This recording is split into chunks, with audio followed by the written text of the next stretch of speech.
నమస్తే రమ్మగారు. నమస్తే జయ. ఏదైనా మంచి స్టోరీ చెప్పండి. చందమామ కథ చెప్దామా? ఆ! పిల్లిపాలెం యువరాణి. పిల్లిపాలెం. హ్మ్. ఊరి పేరండి? హ్మ్. చెప్పండి చెప్పండి రమ్మగారు. పూర్వం ఒక అడవిలో ఒక కట్టెలు కొట్టుకునేవాడు, భార్య, ఇద్దరు పిల్లలు ఉండేవాళ్ళు. వాళ్ళిద్దరికి పడి చచ్చేది కాదు మొగుడు పెళ్ళాం. ఎప్పుడు పోటాడుకునేవారు. వాడేదో కట్టెలు కొట్టుకొచ్చేవాడు, అదేదో అన్నం వండేది. ఓ పిల్లాడు, పిల్ల. పిల్లలు విసిగిపోయేవాళ్ళు వాళ్ళతోటి. అంతే గదా! ఇప్పుడు కూడా అంతే కదా! ఇప్పుడు చూడు ఈ కథని ఇవాల్టి జీవితానికి మనం కనుక మనం దానికి అన్వయించుకుంటే, ఇలా అమ్మా, నాన్న చెరో పక్కకి లేచక్కపోతే పిల్లల పరిస్థితి ఏంటి? ఎంత కష్టమో పాపం. కదా! ఈ కథ అదే. హ్మ్.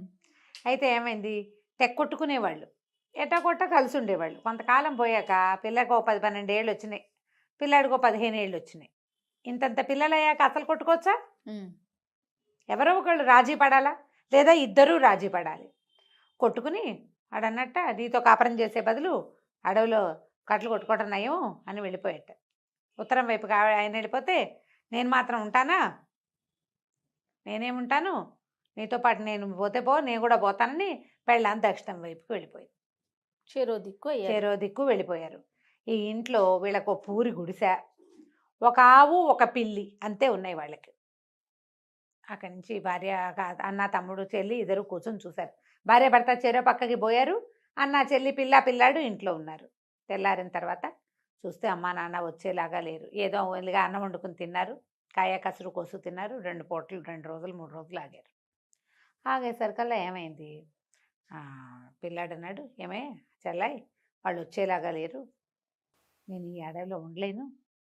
మనకు రెండే ఉన్నాయి, ఒకటి ఆవు, ఒకటి పిల్లి. ఆవుని నేను తీసుకుంటా, పిల్లి నువ్వు తీసుకో. నా దారిని నేను పోయి నా బతి, వాళ్ళు వచ్చినా సరే నేను వాళ్ళతో ఉండను. వాడు ఇండిపెండెంట్ పిల్లాడు. వాళ్ళు వచ్చినా సరే ఉండను, ఆవును దోలుకుపోతా. ఎక్కడో చోట పాలు పెట్టుకుని అమ్ముకుని ఏదో అవుతుంది, నా బతుకు నేను బతుకుతా, నీ బతుకు నువ్వు బతుకు, నేను నిన్ను పోషించలేను హ్మ్. అనేసాడు. హ్మ్. చెల్లెలకి ఇది అన్యాయం అని తోచింది. ఆవుతో పాలు వస్తాయి, పిల్లితో ఏమొస్తది? పిల్లితో ఏమొస్తుంది? కానీ ఆ పిల్ల ఏం చేసింది, వాడు ఎప్పుడైతే అట్లా అన్నాడో గబుక్కని ఈ చెల్లెల దగ్గరికి వచ్చి దాని మీద దాన్ని కాలుకేసి తన వీపుని రాస్తూ ముచ్చటగా ఆపేక్షగా చూసింది.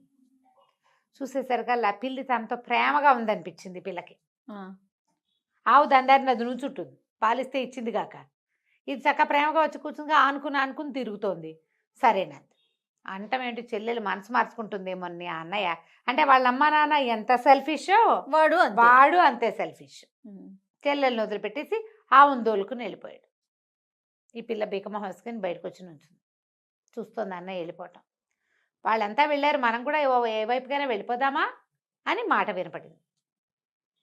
ఎవరు మాట్లాడుతున్నారో తెలియలే. లోపలికి వెళ్ళి చూస్తే పిల్లి లేదు, పిల్లి ప్లేస్లో ఒక పిల్ల ఉంది. హ్మ్. ఆ పిల్ల ఏం చెప్పిందంటే, నువ్వు అటు ఇటు చూస్తుంది, నువ్వెవరివి అంది. పిల్ల చెప్పింది, నువ్వు అటు ఇటు చూడకు, నీ పిల్లినే నేను. మా నాన్న ఒక మంత్రగాడు, హుహు. నన్ను ఈ అడవిలో పెట్టుకుని తిప్పుతూ ఉండేవాడు. నాకు రూపం మార్చుకునేందుకు అవకాశం ఇచ్చాడు. నాకేమో ఎప్పుడూ మనుషులతో ఉండాలని ఉంటుంది. తర్వాత ఆ మధ్య ఏవో జడీబూటీల కోసం అంటే ఏమనాలి, మన మూలికల కోసం వెతుకుతూ మా నాన్న ఎక్కడికో వెళ్ళిపోయాడు. ఏమైపోయాడో తెలీదు. చాలా రోజులైంది. మరి నేను ఈ పిల్లిలాగా మారి తిరుగుతున్నాను. ఇక ఏ జంతువులా కావాలంటే ఆ జంతువులా మారిపోగలను నేను. బావుంది. సరదాగా ఉంటుంది నాకు. కాకపోతే నాకు మనుషులతో ఉండటం ఇష్టం. మీ ఇంట్లో మీ అన్నయ్య, నువ్వు ఇద్దరు ఉండేసరికల్లా నేను నీ పక్కనే కూర్చోవటం, పడుకోవటం నేర్చుకుని నేను నీ దగ్గరే ఉన్నాను. ఏం పర్వాలా, పద నేను నీకు తోడుంటాను. మనిద్దరం చక్కగా రాజ్యాలు చేసుకుందాం అని చెప్పి, తనని సెలెక్ట్ చేసుకుని నాకు ఈ పిల్లొద్దు అని అనకుండా ఉన్నందుకు ఆ పిల్ల పట్ల, కట్టెలు కొట్టేవాడి కూతురు పట్ల ఈ పిల్లకు ఉన్న కృతజ్ఞత అనమాట. హ్మ్. సరే ఇద్దరు కలిసి నడవటం మొదలుపెట్టారు. మొదలుపెట్టి తోడు కావాలి కదా, పిల్ల ఒకతే నడిస్తే కష్టం. ఇద్దరు మనుషులు నడిస్తే జంతువులు కూడా దగ్గరికి రావు. వెళ్తుంటే ఏమంది, మనం ఓ పని చేద్దాం, ఇక నుంచి నువ్వు యువరాణిగా ఉండు కానీ నేను నీకు చెలికత్తెగా ఉంటా, నువ్వు ఓ పని చెయ్యి అని చెప్పి ఏం చెప్పిందంటే, ఆ దూరంగా కోట కనపడుతుంది కదా, ఇక్కడ అన్ని ముళ్ళ కంచెలు ఉన్నాయి, నువ్వు బట్టలన్నీ చింపేసుకుని కొన్ని విప్పేసి నామినల్ బట్టలతోటి ఈ పొదల్లో కూర్చో. నేను ఈ రాజుగారికి ఒక కబురు చెప్పొస్తా. అప్పటిదాకా నువ్వు ఇక్కడే కూర్చో అని చెప్పేసి ఆ పిల్లని ఆ పైన ఉన్న లంగా ఓణి 12, 13 ఏళ్ల పిల్ల కదా అది, తీసేసింది. తీసేసి లోపల బట్టలతోటి ఆ పిల్లని ఆ పొదల్లో కూర్చోబెట్టింది. నేను వచ్చి పిలుస్తా, అందాక కదా భద్రంగా కూర్చో అని చెప్పింది. బయటికి వచ్చి ఏనుగులాగా మారిపోయి, పిల్ల మారిపోతుంది కదా మంత్రగాడి కూతురు, కట్టెలు కొట్టేవాడి కూతురేమో పొదల్లో కూర్చుంది. మంత్రగాడి కూతురేమో ఏనుగులా మారిపోయి పడతొక్కేసింది ఆ చుట్టూతా వాతావరణం అంతా, నేలంతా తొక్కేసేసి మళ్ళీ పిల్లగా మారిపోయి ఆ రాజుగారి కోట దగ్గరికి నడుచుకుంటూ పోయింది. పోయి సైనికుడితో చెప్పింది, రాజుగారిని కలవాలి, మా యువరాణి మేము వ్యాఖ్యాలకి ఎటో బయలుదేరితే దొంగలు దోచుకున్నారు, యువరాణి పొదల్లో కూర్చుంది, మాకు సహాయం కావాలి, అందుకోసం అని వచ్చాను, పిల్లిపాలెం యువరాణి గారి చెలికెత్తని అని చెప్పి. సరే అక్కడి నుంచి ఏమిటో యువరాణి అంటోంది, ఈ అమ్మాయి ఎవరో చూడడానికి బాగుందని ఏం చేశారు వాళ్ళు, లోపలికి కబురు చేశారు. అంతఃపురానికి కబురు వెళ్ళింది. ఆడపిల్ల వచ్చింది కాబట్టి యువరాజు వచ్చాడు. ఏమిటి అంటే, పిల్లిపాలెం యువరాణి గారండి, మేమేమో ఎక్కడికో బయలుదేరాము, బయలుదేరేసరికి దొంగలు దోచుకున్నారు, చాలా అతి కష్టం మీద పారిపోయాం, మా జనం అంతా కకావికలై పారిపోయారు, ఎవరెడు పోయారో తెలీదు, నేను యువరాణి మిగిలిపోయాం, వాళ్ళు బట్టలు లాగేశారు, ఈ లోపల మేము వీరోచితంగా యుద్ధం చేసి తరిమేశాము, పిల్ల మాత్రం మా యువరాణి మాత్రం పొదల్లో ఉండిపోయింది, సహాయం చేయండి అంటే రాణింది, అయ్యో అయ్యో యువరాణిట ఆడపిల్ల అట ఎట్టా పొదల్లో ఉంటుంది, సరే కొన్ని బట్టలు తీసుకెళ్ళండి, రాజోచితమైన బట్టలు తీసుకెళ్ళండి, నువ్వు వెళ్ళి మాట్లాడరా అని కొడుకునిచ్చి పంపించు. యువరాజు వచ్చి చూసి, అబ్బో ఇదేదో చాలా పెద్ద యుద్ధం జరిగింది నాడు, ఏనుగు తొక్కేసింది కదా, ఏనుగు తొక్కిడేటా ఉంటుంది, అదే కదా. చాలా పెద్ద యుద్ధం జరిగింది, బోళంత పెద్ద యుద్ధం జరిగిందండి, మా వాళ్ళు కొంతమంది చనిపోయారు కూడా, మిగిలిన వాళ్ళు వాళ్ళని మోసుకుపోయారు అన్నది. సరే బట్టలు తీసుకెళ్ళి యువరాణి, ఈ అమ్మాయి ఏం చేసింది, మీరు ఇక్కడ ఉండండి నేను వెళ్తానని బట్టలు పుచ్చుకుని ఆ పొదల లోపలికి వెళ్ళి అక్క అక్క అని కేకేసి బట్టలు వేసేసుకో అని చెప్పి మంచి బట్టలు తొడిగించింది. పిల్ల కొంచెం చూడ్డానికి బాగుంటుంది, 13 ఏళ్ల పిల్ల అంటే కొంచెం నైస్ ఉన్నబడిపోయింది అప్పటికే పిల్ల. బట్టలు వేసేసుకో, నువ్వెవరైనా అడిగితే పిల్లిపాలెం యువరాణినని చెప్పు. కట్టెలు కొట్టేవాడి కుదిరి భయం వేసినమ్మో, యువరాణిలాగా ఉండటం ఏమిటే నీ దుంపదేగా, నాకు తెలియదే అట్లా ఎట్లా ఉండాలంటే, ఏం పర్వాలా నువ్వు ఎలా ఉంటే అలా ఉంటే, మా ఊళ్ళో అంతే అని చెప్పు, పిల్లిపాలెంలో అంతే అనాలి అని చెప్పింది. అంతే. అక్కడి నుంచి బయటికి తీసుకొచ్చింది. యువరాజు ఆశ్చర్యపడిపో, ఎంత బాగుంది అని, ఇంతకీ మీరు ఎక్కడికి బయలుదేరారు అనగానే పిల్ల ఏడవటం మొదలుపెట్టింది. ఎక్కడికి బయలుదేరారో ఏం చెప్తుంది, వెంటనే ఈ చెలికెత్తుందిగా మంత్రగాడి కూతురు, అది అందుకొని, ఇప్పుడు ఏం అడగద్దండి, చాలా డిస్టర్బ్ అయిపోయింది యువరాణి, దిగులు పడిపోతుంది, అసలు ఇంటికి వెళ్ళే దారి కూడా ఆవిడే మర్చిపోయింది, నేను మర్చిపోయాను, కొద్ది రోజులు స్థిమిత పడినవ్వండి, నేను నిదానంగా కనుక్కుంటాను, నేను చెప్తాను మీకు అన్నది. అనగానే ఈయన ఏం చేశాడు, ఓ పల్లకి తీసుకొచ్చారు, యువరాణిని అందులో కూర్చోబెట్టారు, మంత్రగాడి కూతురు చెలికెత్త కదా పక్కన నడుచుకుంటూ పోయింది. ఊళ్ళో లోపలికి వెళ్ళారు. వెళ్ళిన తర్వాత సరే కొంచెం కొంచెం ఈ అమ్మాయి పద్ధతులు కొన్ని వాళ్ళవి వింతగా ఉండేవి, మా ఊళ్ళో అంతే అనేది. ఈ అమ్మాయి నిజంగా సుకుమారి అవునా కాదా అనేవి తెలుసుకోవడం కోసం ఈ పిల్ల ఈ విధంగా దీనికి రకరకాల పరీక్షలు పెట్టారు వాళ్ళు. ఈ మంత్రగాడి కూతురు ఉంది కదా, అది ఈగలాగానో దోమలాగానో పీలికలాగానో ఎలాగోలాగా చిలకలాగానో మారి యువరాణి చుట్టుపక్కలే ఉంటూ కాపాడి ఇగో అది తినబోక, అది రాణులు తినేది కాదు అని చెప్తుంది అనమాట. ఒక స్వీట్లు చేశారు, అది ఇక్కడ అంటే కొంతమంది రాజులు తినకూడని పదార్థాలు కొన్ని ఉంటాయి కదా, ఆ పిల్ల అవి తినేది కాదు, ఇది చిలక రూపంలో కూర్చుని అది తినద్దు అని దీనికి వినపడేలాగా చెప్పేసేది. ఇంకా ఆ వస్తువు తినకుండా ఉండేది. యువరాణి లక్షణాలు కనపడుతున్నాయి. ఓసారి ఏం చేశారు, ఒక పూచిక పుల్లని ఒక పుల్లని పరుపు కింద పెట్టారు. మర్నాడు పొద్దున్నే రాణిగారు అడిగింది, అమ్మ రాత్రి నిద్ర బాగా పట్టిందంటే, ఏమోనండి మంచ కింద పరుపు కింద ఏదో రోకలి బండ ఉన్నట్టుంది, ఎంత గుచ్చుకుందో, ఆ పక్కకి ఈ పక్కకి పడిపోతూనే ఉన్నాను, రాత్రి అంతా నిద్రే పట్టలేదంటుంది. అమ్మో పిల్ల చాలా సుకుమారి, యువరాణులు అలా ఉంటారు. అట్లా మెల్లిగా మెల్లిగా మెల్లిగా మెల్లిగా మెల్లిగా ఫిక్స్ అయింది. కొంచెం అమ్మాయి నవ్వుతూ మామూలుగా మాట్లాడుతుండే సరుకులు మీ ఊరు ఎక్కడ అని పీడించడం మొదలుపెట్టారు.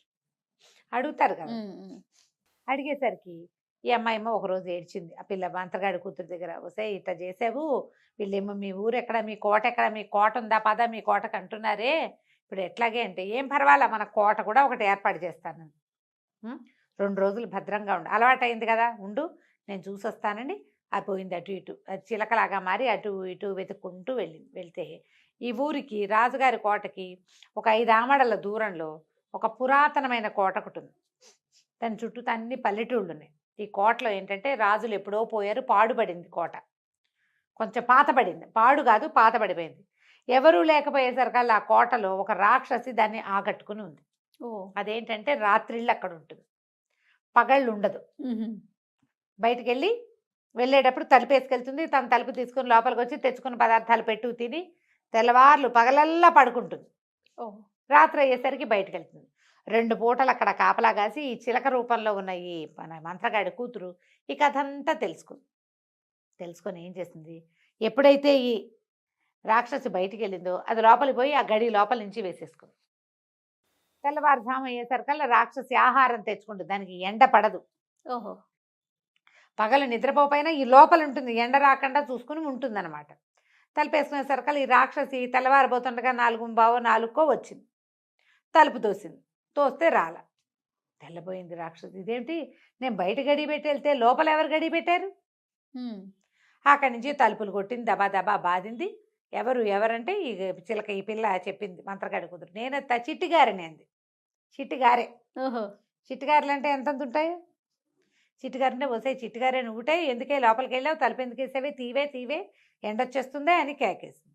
ఎండ రావడానికి ఏముంది లేదు, నా సంగతి వినవా, నా కథ విన్నాక తలుపు తీస్తా. సరే ఏమిటి కథ అంటే, నేనేమో మొదట పప్పుని, నేను గింజని, నన్ను దంచారు, చెరిగారు, చెరిగాక నానబెట్టారు, తర్వాత పొట్టు తీశారు, ఆ తర్వాత రుబ్బారు, రుబ్బి రుబ్బి రుబ్బి రుబ్బి అని చెప్తే సర్కల్ నువ్వు నీ రుబ్బుడు తగలయ్యా, ఆపవే కథ, తలుపు తీయవేను, చీచి నా కథ డిస్టర్బ్ చేస్తావు, ఉండు అసలు నేను సంగతి చెప్పాలని మళ్ళీ స్టార్ట్ చేసింది. నేనేమో మొదటి గింజని, నన్నేమో దంచారు, నన్నేమో చెరిగారు, నన్నేమో ఆ తర్వాత నానబెట్టాక పొట్టు తీశారు, పొట్టు తీసాక రుబ్బి రుబ్బి రుబ్బి అని చెప్పడం మొదలెట్టి రుబ్బడంలోనే ఉంది. వసే నీ కథ ఎప్పటికీ అవదేమిటే అనగా నన్ను డిస్టర్బ్ చేసావు, నేను మొదటి నుంచి చెప్తాను మళ్ళీ మొదలు. ఇక ఎన్నిసార్లు చెప్పిందో, నేను మొదటి గింజని దగ్గర స్టార్ట్ చేస్తుంది. ఈ లోపల ఏమైంది, ఓ పక్కన అదేమో ఎండాకాలం, శీతాకాలం అయితే సూర్యుడు నిదానంగా వస్తాడు, మంచి ఎండాకాలంలో ఏమవుతుంది, రావడం తెల్లవారుజామునే మొదలు వెలుగొచ్చేస్తుంది. వెలుగొచ్చేస్తాం, సూర్యుడు రావడం మొదలెట్టేసరికి కేకలు పెట్టింది, అరిచింది, బతిమాలింది, భంగపడింది. ఏం చేసినా వసే చిట్టిగారే ఆ తలుపు తీవే, బంగారు పిల్లవు కదా నువ్వు, నీకు కనకపు సింహాసనం చేయిస్తానే, లోపల బోళ్ళని వజ్రాలు వైడూర్యాలు ఉన్నాయి అవన్నీ ఇస్తానే, తలుపు తీవే తీవే అని బతిమలాడి చచ్చిన ఆ కోట తలుపు మాత్రం తీయలేదు. ఇంతలో బాగా ఎండొచ్చి, సూర్యుడు కనపడేసరికల్లా ఈ నుంచున్న రాకాస అంతా ఇట్లా కరిగి ప్రవహించేసి ముద్దలా తయారైంది, బూడిదైపోయింది. అది ఎండ పడితే బతకదు. పూర్తిగా గొడవ బయట సందడంతా సమసిపోయాక అప్పుడు తలుపు తీసి చూస్తే ఇంకేముంది, మొత్తం పెద్ద బూడిద కొట్టుంది. ఇదేం చేసింది, లోపల నుంచి చెంబులతో బిందెలతో నీళ్లు తెచ్చి మొత్తం నీళ్ళన్నీ దిమ్మరించి ఆ బూడిదంతా తడిపేసేసి మట్టిలో కలిపేసేసి బార్లా తలుపు తీసిపెట్టింది కోటకి. అక్కడి నుంచి కోటలో అక్కడక్కడ ఉన్న రకరకాల గంటలు అవి ఇవి వెళ్లాడేసి ఉన్నాయి. లోపల బోల్డ్ అంత సంపద ఉంది. ముందున్న సంపదే కాకుండా ఈ రాకాసి ఏర్పరిచి పెట్టిన సంపద కూడా బోల్డ్ అంత ఉంది. అంటే అది బయటికి వెళ్ళి చుట్టుపక్కల ఉన్న గ్రామాలు ఉన్నాయి కదా, దానికి ఆనుకుని దాంట్లోకి ఎవ్వరూ రావటం లేదు. ఈ రాక్షసు వల్ల రాకాసి భయం ఉంటుంది కదా, అందరికీ పోయి చెప్పొచ్చింది. ఈ పిల్లిపాలెం అని కోటకు పేరు పెట్టాం, పిల్లిపాలెం యువరాణి గారు పెళ్లి చేసుకోబోతోంది, మీరంతా తలా ఒక పని చేసి కోట అంతా శుభ్రం చేయండి, మీ యువరాణి వస్తే మీ జీవితాలు బాగుపడతాయి అని ఊళ్ళో అందరికీ చెప్పింది. గంటలు మోగుతున్నాయి కాదు, లోపల ఒక గుడి కూడా ఉంది. ఆ గుడి తలుపు తీసి ఆ గుడిలో గంటలు కూడా కొట్టింది. అక్కడి నుంచి ఊళ్ళో జనం అంతా వచ్చిపడి మొత్తం కోటంతా శుభ్రం చేస్తారు. యువరాణి వస్తుంది, ఆ వారసులు ఎవరో ఉన్నారు, వారసురాలు వస్తుంది, అందుకని అంతా శుభ్రం చేశారు, ఎక్కడొక్కడ సరి చేశారు. ఈ అమ్మాయి కొంచెం దగ్గరుండి అది పని చేయించింది. ఆ ఊళ్ళో ఒక పెద్ద మనిషికి నగలు నాణ్యాలు ఉన్నవన్నీ, ఇవన్నీ మీ యువరాణి సంపద, మిమ్మల్ని బాగా చూసుకుంటుందని చెప్పి వాడి చేతులు పెట్టింది.